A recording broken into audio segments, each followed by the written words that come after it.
Good evening. How is everyone doing? My name is Akshara Das. I was born and brought up in Kolkata, India, and I moved to Chicago about 3 years ago. I'm going to share a short excerpt of my first conversation that I had in the United States. Hand me your passport. What is the purpose of your visit? How long will you be staying here in the US? No welcome, no what's your name, not even a smile. Just formalities, protocol, and paperwork.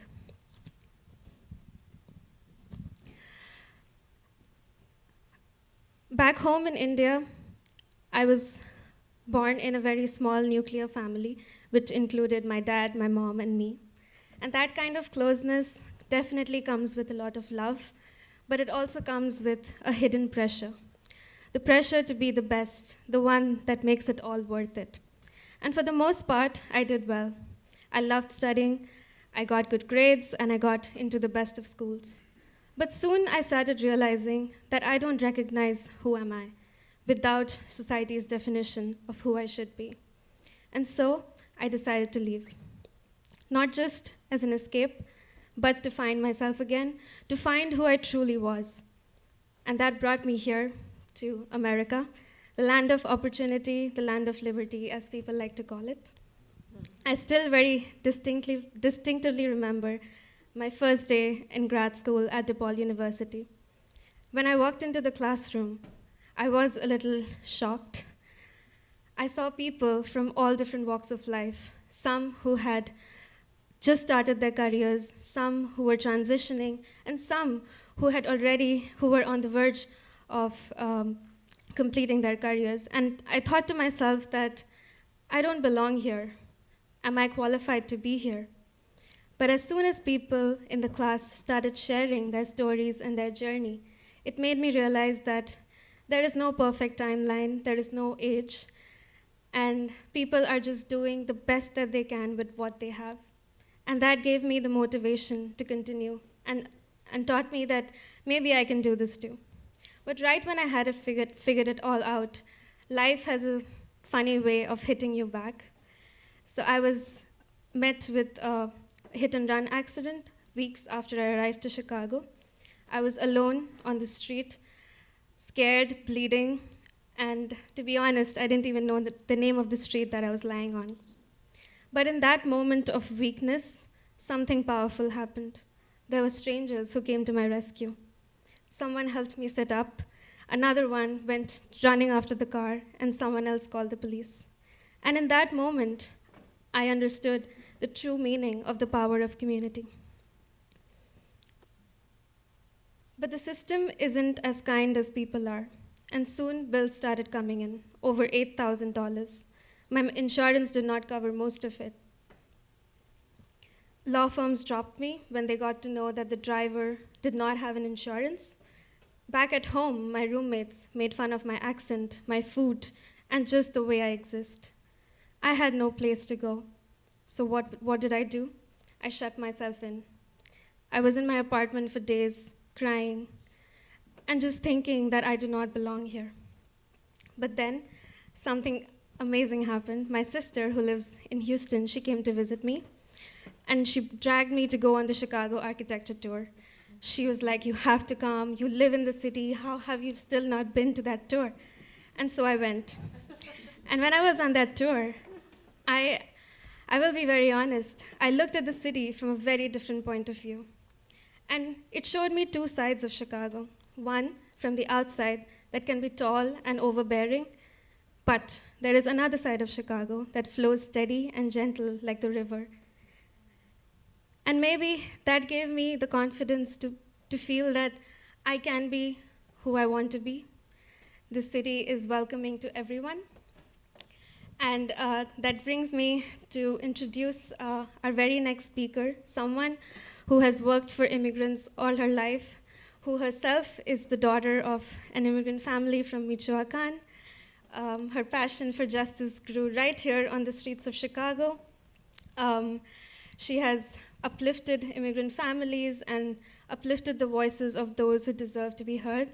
So please join me in welcoming our next speaker, She is the Deputy Mayor of Immigrant, Migrant, and Refugee Rights with the City of Chicago. Any other introduction is less for her, so I'm just going to let her go with her story.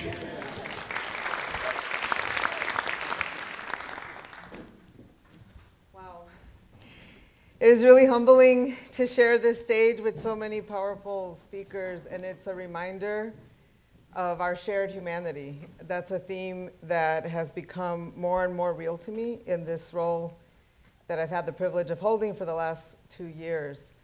I want to start by saying thank you again to Ali for organizing this program and to everyone who put it together. And thank all of you for being here.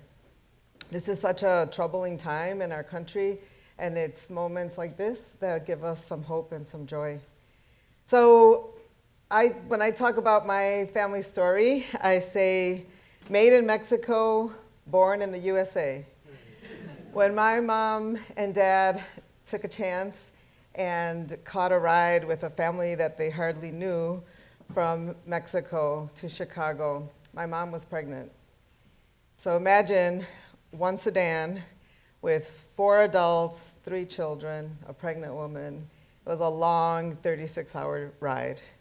We've heard about it over the years, and my parents are so grateful for that family that helped them come here. They came in the winter. They really had no idea the bitter cold that Chicago brings. They had no idea all the challenges that they would face, but they came with a lot of hope, and they came because I was on the way. So really looking for the opportunity that so many immigrants look for their families. My dad found work pretty quickly. At the time, he had 2 jobs very, very quickly. I think one of them was as a gas attendant. After a few weeks, my mom and dad were able to rent a small apartment just above a Greek 24-hour diner on the corner of Montrose and Damon. My mom slept on a mattress that their new acquaintances had given them, and my dad slept on a coat, his winter coat that he bought at the Goodwill or at the Salvation Army.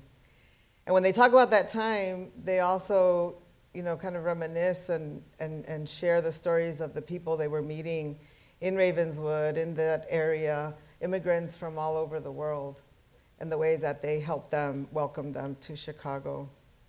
They also talk about the time that my dad tricked my mom into walking out of a shoe store with a new pair of boots, because he really didn't have the money to pay for them, but he didn't want his wife to be in the cold with no proper shoes. I think that as my parents got ready for what was to come, they were a little bit uncertain about staying here, but they chose to stay, and they overstayed their visas. And one day, as my dad was on his way to work, he was at a bus stop when he was approached by INS agents. They asked him where his green card was. They wanted to see his green card. So my father told them that he had left it in the apartment. And really, he just said that because he wanted my mother to know what was happening. He wanted to make sure that she knew where he was going. They were in the apartment, and as he gathered his belongings, the agents heard a baby cry. And that baby was me. One of them spoke Spanish. He was Cuban. He asked my mom and dad, where was this baby born? And when they said that I had just been born in Chicago at Mother Cabrini Hospital, his demeanor changed, and he basically said, you have nothing to worry about. You have a US-born child. You have a pathway to get a green card. My dad was detained for a few weeks, but my mom got to stay in that apartment with me until they sorted things out. And that agent even gave them the card to an immigration lawyer, and they were able to become legal permanent residents and then naturalized citizens. And as I think about that story, can you imagine that happening now? That a federal agent would be kind and give you the tools and the resources to find your path to stay in this country. My mom and dad were able to sponsor several of their siblings, some other family relatives. They shared that card and that information with many people over the years. And when I think about that time in my early years, I like to think of that as my anchor baby era, because I know that my parents having me born in this country really created a pathway for many folks.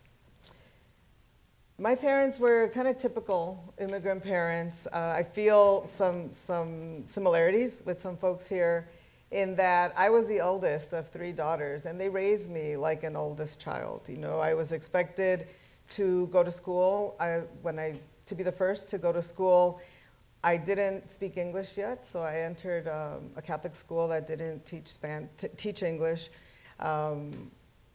I didn't understand anyone. I was clearly an outsider, but it was my job to figure school out. My parents also put me in charge of my 2 sisters when they were away and gave me a lot of authority in ways that, you know, sometimes young kids don't always know what to do.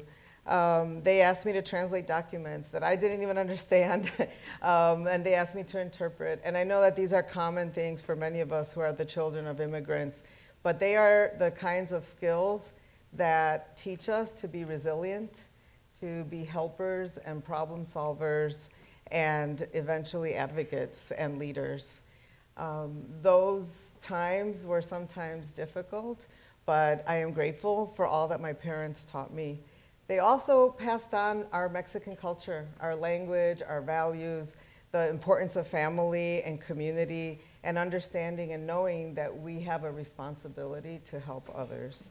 I think as I have grown and evolved over time, I have found so many of those lessons to always carry me through, even in the darkest and most difficult times.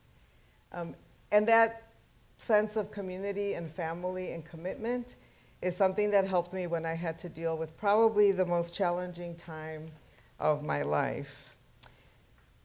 When in 2019, I discovered that I had stage 3 colorectal cancer. It was something that totally took me by surprise. I had never expected that. No one in my family had had cancer. I really didn't know what that would be about. And yes, it was very scary, and it was challenging and terrifying at times, and painful, physically painful. But it was also a gift in many ways. And the gift that I found was that going through cancer opens doors to unimaginable kindness and love and support. And so in that journey that I experienced this outpouring of prayers and good wishes and support from so many in my community and in my family, I also discovered that I had time to slow down and to do things that were life-affirming. People always talk about fighting cancer, and I definitely did everything I could to stay alive, but I actually chose to think about living and to think about love so that I wasn't going to lose a fight, because I really didn't know what the outcome would be, but I knew that I had the opportunity to choose life and to choose love. I also would not have made it through without the support of my family. And in particular, I want to acknowledge my husband and my sisters, one who is here today, because the ability to spend that time healing, the ability to put other things aside and to really focus on creating and on healing wouldn't have been possible without my sisters and my husband. Thank you. Yeah. The pictures that you see on the screen came out of a project. Art is very healing. I had seen this project online. It's called the 100-Day Project. People create something every day for 100 days in a row. I had always been kind of a doodler, but I had never taken formal art classes, and I wanted to do something to get me through chemotherapy. And so on day 1 of chemo, I started the 100-day challenge, and I ended up drawing, painting, creating 100 different pieces of art that became almost meditative and healing, and also that built a community, because every day I had to post them online. I was terrified and thought, you know, what are people going to think? Of course, no one was going to say, your art is ugly, you have cancer, but Instead, what it was is it built this beautiful community of people commenting on the photos, expecting to see what the next day's drawing was. And it was just such an affirming and life-giving activity. Fast forward to this cancer journey, putting me on a whole other path. So today, I really enjoy drawing, and sometimes watercolor, sometimes markers. I just get happiness out of doing it for myself, and when I'm able to share them with people and see someone smile, it makes me happy. I'm going to fast forward to my deputy mayor era, because I want to close with this. My sister and my husband and others in my family have made it possible for me to be in this role. When I was first approached about this job, I thought I would be crazy to say yes. This was in May of 2023, when we were seeing buses of people being sent from Texas to Chicago, and there were no plans in the city for shelter and for support. I was still recovering from cancer, and I knew that putting myself in such a stressful job would be counterproductive. But that idea of having the ability to make an impact in immigrant and refugee communities, to honor my parents' journey, it landed in my heart, and I had to listen to it. And I decided to follow my heart and to try to do this work and to lead with love. I have learned and met so many amazing people through this journey. I've had the opportunity to help shape how our city welcomes immigrants and stands up for immigrants and refugees, especially in this very, very difficult moment. And I think the biggest lesson that I've learned is that we all have a role to play, each and every one of us. Some of us can lead very publicly, others can do it more quietly. We can lead in public, we can support. We can all be helpers and problem solvers and change makers and advocates, do it in our own ways. And in this moment where immigrants are under attack by our federal government, where there is anti-immigrant hate on our streets, where we are having to stand up for our constitutional rights and for justice, I invite you to join me to find your way and to lead with love. Thank you.